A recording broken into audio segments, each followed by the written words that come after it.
is true. Only the names have been changed to protect the innocent. Fatima Cigarettes, best of all long cigarettes, brings you Dragnet.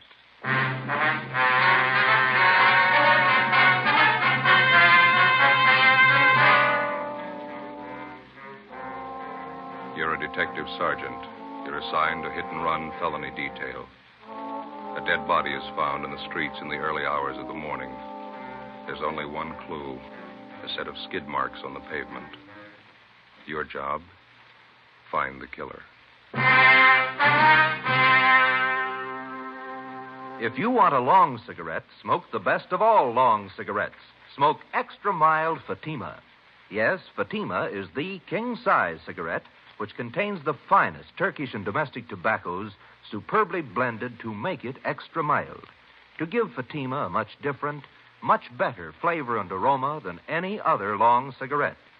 That's why Fatima has more than doubled its smokers coast to coast. Enjoy extra mild Fatima yourself. Best of all, long cigarettes. It's wise to smoke extra mild Fatima. It's wise to smoke extra mild Fatima.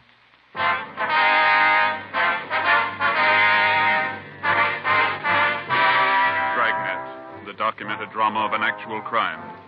For the next 30 minutes, in cooperation with the Los Angeles Police Department, you will travel step by step on the side of the law through an actual case transcribed from official police files. From beginning to end, from crime to punishment, Dragnet is the story of your police force in action. It was Monday, April 19th. It was windy in Los Angeles. We were working the day watch out of traffic division. My partner is Ben Romero. The boss is Lieutenant Calfee, Commander AID. My name's Friday. It was 7:55 a.m. when I got to the second floor at 123 South Figueroa Street. Accident investigation. Hit and run felony detail. Hit and run felony. Morning, Joe. George? Yeah. How is it? Oh, it's not much better. Still aching. Oh, rough. A lousy thing kept me up most of the night. Check with that dentist I told you about? Yeah, I did. Says it's a wisdom tooth. See? This one here.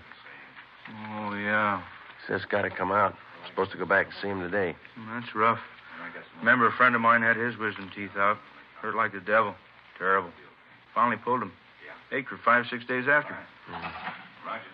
Excuse me, Joe. Yeah, McD. Better have a 15-7 on that follow-up you handled yesterday, huh? Okay. I got most of it down. I'll finish it up. Friday? Hi. Ben come in yet? He's down the record bureau. Let's see that jaw of yours. Hasn't gone down much. It's a bad wisdom tooth. Dentist says he's going to have to yank it. Bum deal, eh? That's the first time I ever had any trouble with him. I remember a few years back, my sister Gertrude had trouble with a wisdom tooth in Pacton. Yeah? Whole side of her face was swollen. Poor kid was in terrible pain, full week. Even after they pulled it, it still hurt. Hi, Joe. What? Picked up the overnight reports down at Records, Mac. Here, Oh, thanks, Ben. This one on top here. I'd like to have you two check it out. Dead body report. Yeah. They left me a note on it. That's about all. Hard to figure. What's the story? Just what you see in the report. The victim was Edward Raymond Stokes, 732 Delano Street, apartment 2. His body was found in the gutter near 63rd and Vermont, 3 o'clock this morning. No witnesses.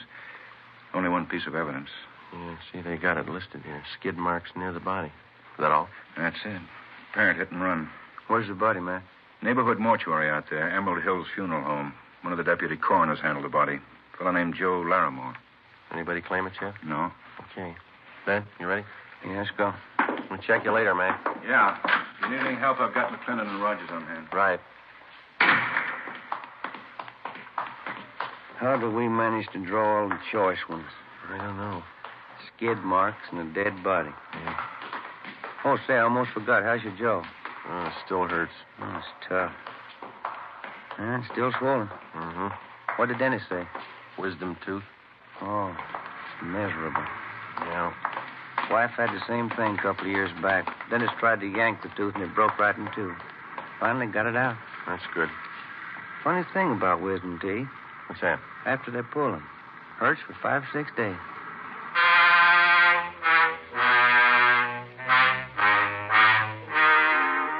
8:33 a.m., Ben and I drove out to 63rd in Vermont and rechecked the spot where the dead body of Edward Stokes had been found. According to the report, the body was found 2 feet west of the easterly curb and 32 north of 63rd Street on Vermont. We examined the skid marks. They showed definite signs of being a lot older than 24 hours. The consistency of the rubber was weak, and there were heavy dirt smudges over them, indicating more wear than they could have possibly had since the estimated time of the victim's death. We got back in the car and drove to the Emerald Hills Funeral Home at Vernon and Denver Avenue. Sure is rotten weather for April, huh? Yeah. These funeral homes, you ever notice it? What's that? Why do they always put awnings over the windows? They never open drapes. I don't know. Come on.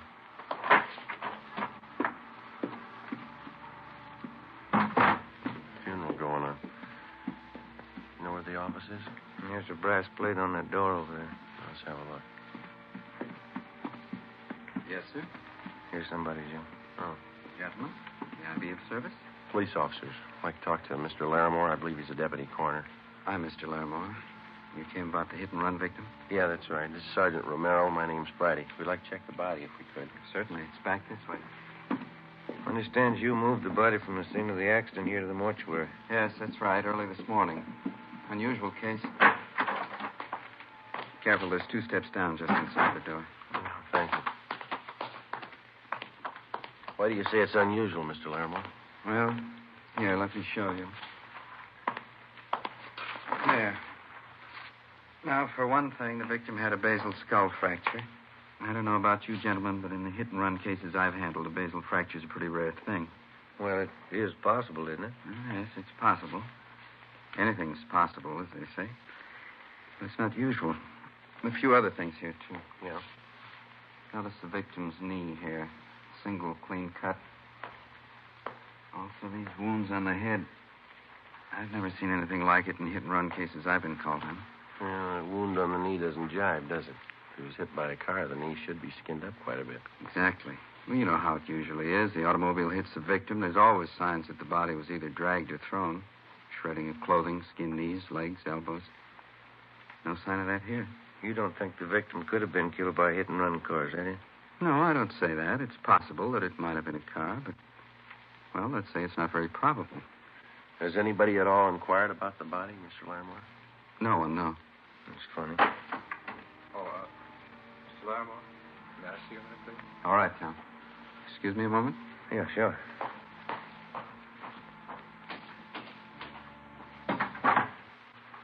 Well, Yeah. where do we start? I don't know. Maybe we won't have to. Another lead like this, and we can turn it over to homicide. Sergeant, Yeah? there's a young lady in the lobby. Yeah. She wants to claim the body. The girl was shown the body. She identified it as that of Edward Raymond Stokes. She gave her name as Marion Fuller, the victim's common-law wife. After she recovered from her shock, she asked if she might sit down for a while and rest. We took her into one of the offices in the mortuary, and Ben got her a glass of water. She told us that she had last seen Stokes alive at about 1 a.m. that morning. They'd been drinking together at a neighborhood bar on Vermont Avenue between 63rd and 64th Streets, half a block from where the victim's body had been found sprawled in the gutter. Why don't you sit down over there, Miss Fuller? Thanks. How long did you know Edward Stokes, Miss Fuller? About 6 years. On and off. We've been together pretty much the last couple of years, though. Oh, my head. Would you mind telling us exactly what happened while you were with Stokes last night? Everything you can remember? I can't think. This headache's killing me. Well, we should try, Miss Fuller. It's important. Well, Eddie and I had dinner together at the Spanish Oven, place down on South Fig. That was about 7:45. Then we drove out to the Brown Barrel in Vermont, the bar I told you about. Yeah. Eddie and I go there most of the time. We stayed there and drank, played a little shuffleboard. Oh. Yeah, go ahead. Oh, we stayed too long. Drank a little too much. I started talking to this fella next to me, and he got sore. Always got jealous when he was drunk. Poor Eddie. Did Eddie fight with this other man, Miss Fuller? No, I stopped him. That made Eddie mad. He never could drink right. He always wanted to pick a fight. Who was the other man, you remember? No, I don't. I guess I had a lot to drink, too. He's just some guy at the bar. His headache. Well, it's not going to take much longer. Just a few more questions. That organ's getting on my nerves. What happened after you broke up the argument between Stokes and the other man? Oh, nothing. We stayed in the bar. Eddie played shuffleboard most of the time. I was in one of the booths drinking. Yeah? Around 1 o'clock, I started feeling sick, so I went outside and sat in the car. I guess I passed out there. In your car? No. I guess it belonged to one of the fellows in the bar. I passed out, and that's all I can remember. Did you sleep in the car all night? No. I guess whoever owned it drove me home. Well, how'd they know where you lived? Must have been one of her friends. I don't know. I don't remember anything till this morning. They phoned me up and said Eddie was dead. Who phoned you, Miss Fuller? One of our friends. I don't remember. I had a rotten headache. Well, you can do better than that. I tell you, I don't remember. They phoned and told me Eddie was dead. Somebody ran Eddie down. All right. Where are we going? Downtown. We'll have a stenographer take your statement. Oh, I've got a terrible hangover. I've never had one as bad as this. Neither is Eddie. Let's go.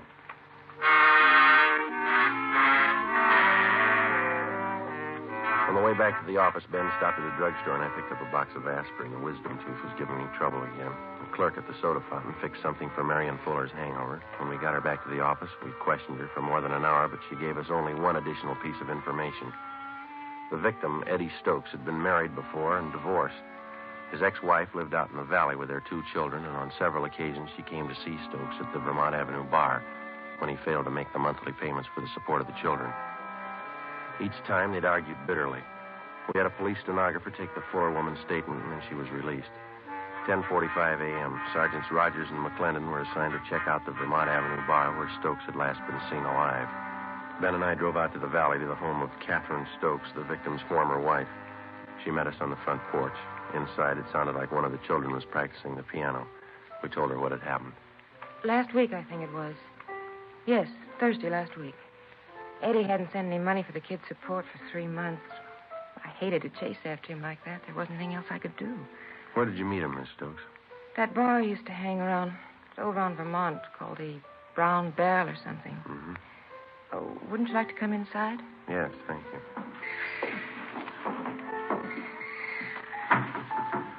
Do you happen to know anybody by the name of Marion Fuller?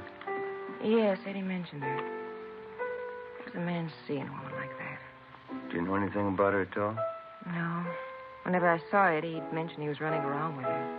I guess he wanted to make me jealous. Was your husband a pretty heavy drinker? Yes, he was. So I got the divorce. Eddie was such a fine boy when we got married. Good home. You didn't know any of the people he'd been running around with lately? No, just the Fuller woman, that's all. Can you think of anything at all that might possibly have a bearing on his death? No. Eddie was probably drinking. Wandered in the street and a car hit him. I don't know. Oh, there's the bakery man. I've got to get some bread and a few things. Excuse me? I think that's about all, don't you, Joe? Yeah. I'll tell you, I'll leave our card here, Miss Stokes, in case you want to contact us for any reason. All right. It was so wonderful when we were married, Eddie and I. My folks gave us this house as a wedding present. We got wonderful presents. Yeah. We had everything we wanted. A car, nice house, kids. It was wonderful till we started drinking. Then everything went. Job, everything. Started all of a sudden. I never knew why. Yes, ma'am. How do men get that way? How do they start? I don't know. We only see a part of it. Yeah? When they finish.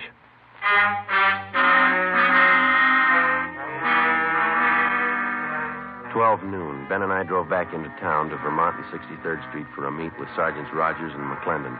They told us that they'd checked out the bartender who'd been on duty the night before and also 7 of his customers. Their stories were almost identical. Each of them remembered seeing Eddie Stokes at the bar. Each of them remembered he was playing shuffleboard, that he was drinking heavily, and that he left the bar at about 1:45 a.m. All of us had the idea that for some reason the bartender and the customers were lying. In most cases, it's hard to find 2 witnesses who tell identical stories, let alone 7. For the rest of that afternoon, Rogers, McClendon, Ben, and I spent our time canvassing the neighborhood in the vicinity of the Brown Barrel Tavern. 4:45 p.m. We talked to the proprietor of a small grocery store 2 blocks down the street from the tavern. He told us that he rarely visited the bar, but that he thought that the man who ran the butcher shop next to his place, Mr. Eugene Murray, was a regular patron of the Brown Barrel. So we went next door.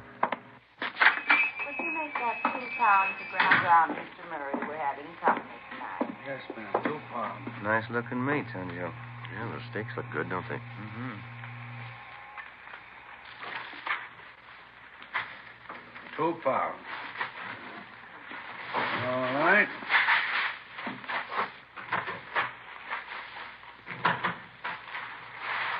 Anything else now, Mrs. Gibney? Got some nice fresh kidneys today. No, George won't touch kidneys. That'll be all. You put it on the bill, won't you, Mr. Murray? Yes, ma'am. Thank you. You're welcome.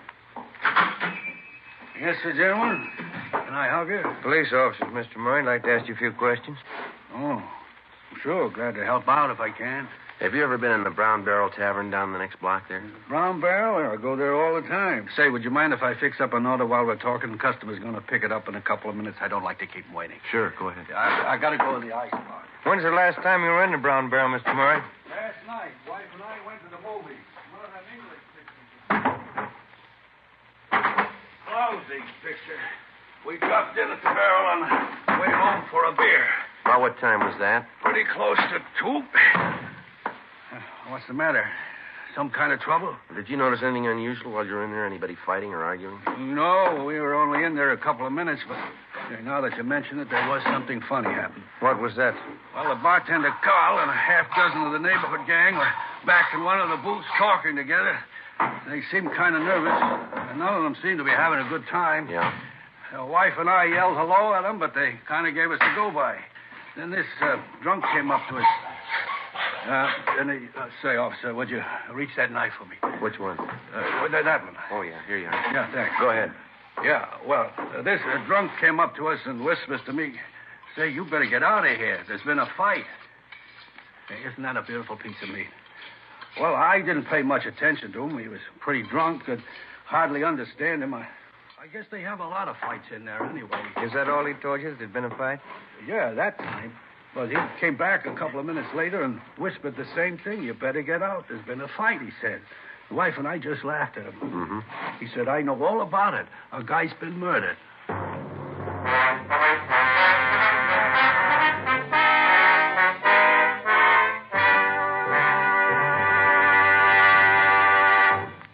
You are listening to Dragnet, the case history of a police investigation presented in the public interest by Fatima Cigarettes. Fatima, the long cigarette that has more than doubled its smokers coast to coast. And there's a very good reason for this amazing increase. Men and women everywhere are finding out it's wise to smoke extra mild Fatima. I agree, says Dick Hyland, sports columnist. I agree, says Shirley Gelman, registered nurse. I agree, says Frank Fenton, author. I agree, says Nancy Appel, news writer. Yes, all agree. It's wise to smoke extra mild Fatima. So, enjoy extra mild Fatima yourself. The king-size cigarette which contains the finest Turkish and domestic tobaccos superbly blended to make it extra mild. You will prefer Fatima's much different, much better flavor and aroma. You will agree. It's wise to smoke extra mild Fatima. It's wise to smoke extra mild Fatima. Best of all, long cigarettes.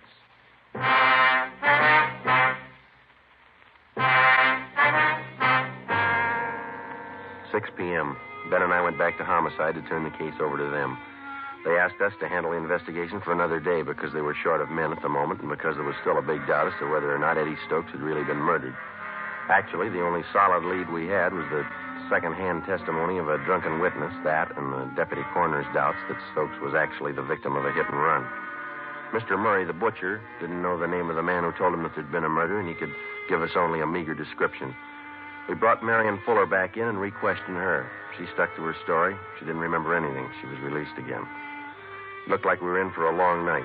We went across the street for a bowl of soup and a sandwich, and when we got back, Ben called his wife and told her he'd be working late. I called my mother.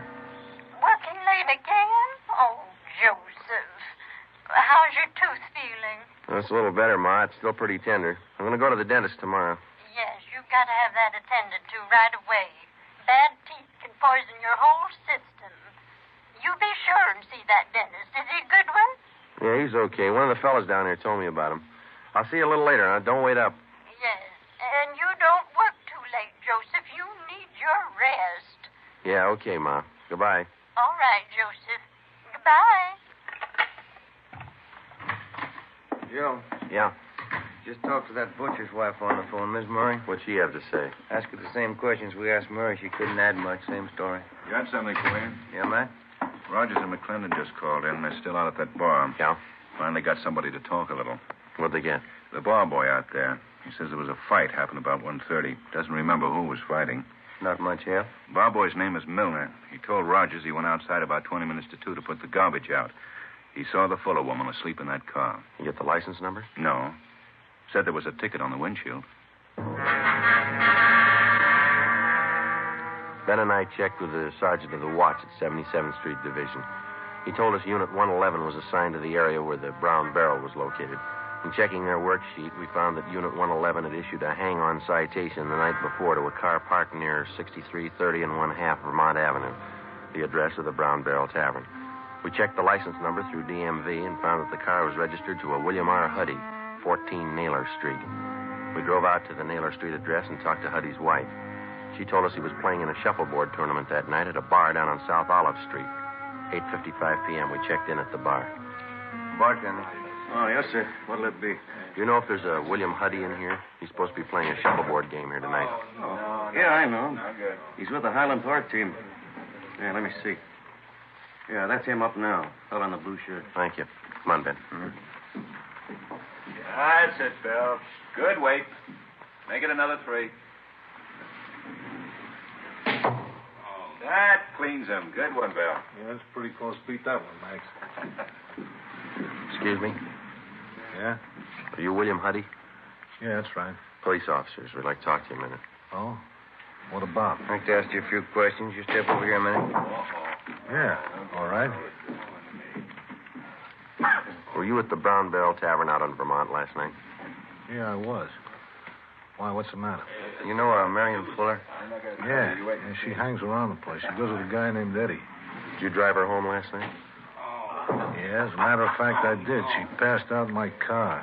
She's a nice kid, but she drinks a lot. I drove her home. Do you mind telling us what happened at the bar last night when you were there? Well, I come in about 9 o'clock, and I start playing shuffleboard with a couple of guys. This guy, Eddie Stokes, is one of them. Yeah? We got in a beef with a guy at the bar over Marion. It's nothing big, though. The guy left after a while. Mm-hmm. Go ahead. That's about all. I left the place around 1:30, and this Eddie was beefing with some merchant seaman about that time. Was the Fuller girl still at the bar at that time? No, when I went outside, I saw her sleeping in my car, so I drove her home. I left her off and then come back to the bar. That's when they told me. Told you what? Well, they said Eddie had a fight with this merchant seaman. They said it'd be better if we kept it quiet. Who told you that? Call the bartender. And I got the real story from one of the fellows I was playing shuffleboard with, Leo McCarty. What did he tell you? Well, he said that when Eddie Stokes left, the merchant seaman followed him out. He said he chased Eddie. McCarty went out about 5 minutes later. Yeah? Well, the merchant seaman was gone, and Stokes was lying in the gutter down the street. Mm-hmm. Did McCarty look at him? Yeah, he said Stokes looked pretty bad.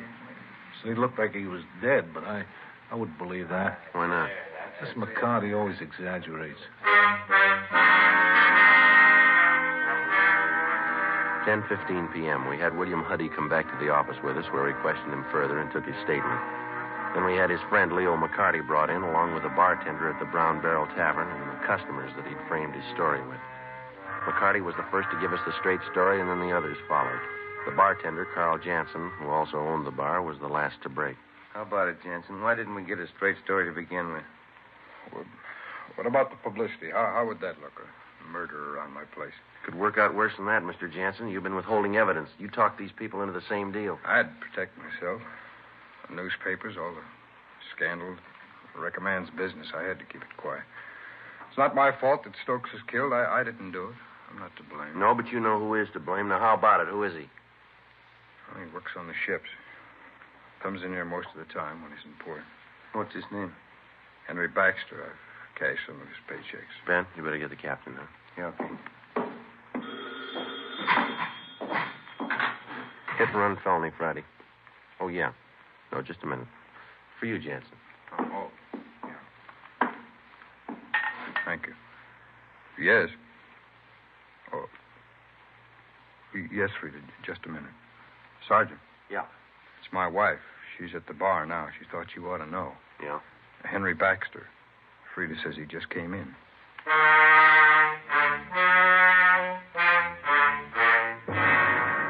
talked to Jansen's wife and told her to delay Baxter as long as possible without arousing his suspicions. 11:25 p.m. Ben and I and Mr. Jansen, along with Rogers and McClendon, drove out to the Brown Barrel Tavern on Vermont. When we got there, Baxter was gone. Mrs. Jansen told us he was pretty drunk by the time he left the bar. She'd watched him go down one block, cross the street, and then enter a small nightclub on the opposite side called the Pink Shamrock. She'd been keeping an eye on the place, and as far as she knew, Baxter was still inside. We went down the street to the nightclub. Rogers and McClendon covered the back entrance.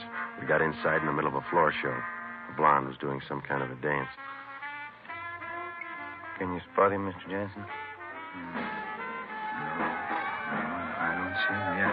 How about over on this side, back in the corner there? No, he's not there. It's so dark in here, I can't see too well.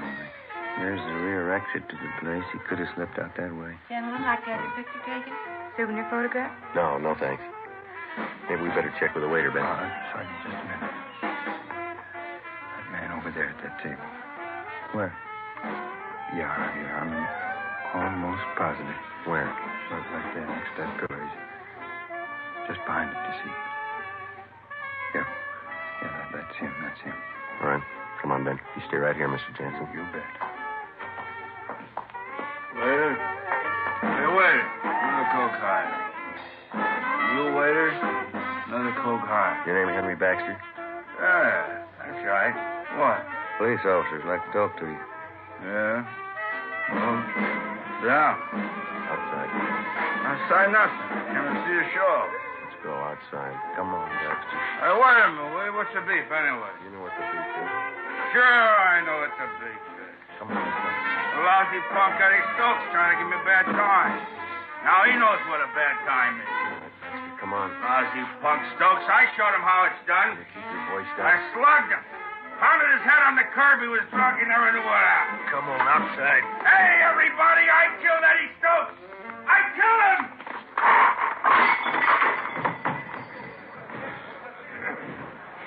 Right down. Let's get him out of here. Yeah, okay. How's that tooth feel, Joe? Seems okay. Better have the dentist yank it out first thing in the morning. I think I'll hold off a while.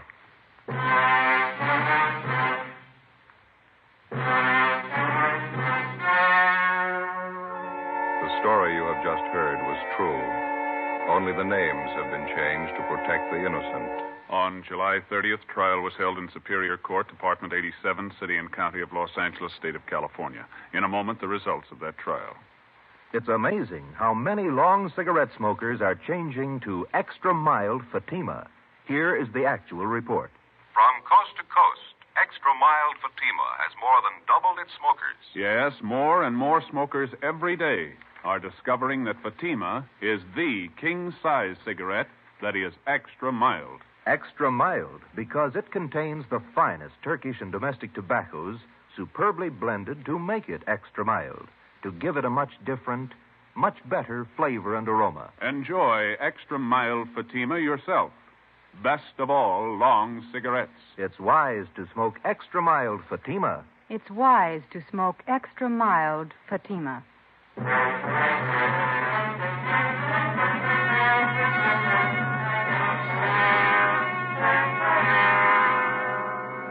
Henry John Baxter was tried and convicted in Superior Court of manslaughter. He received the sentence as prescribed by law and is now serving his term in the state penitentiary.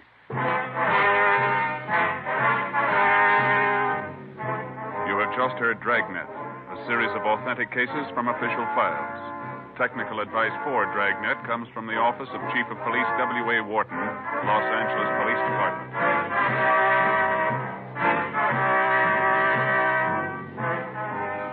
Fatima Cigarettes, best of all long cigarettes, has brought you Dragnet, transcribed from Los Angeles.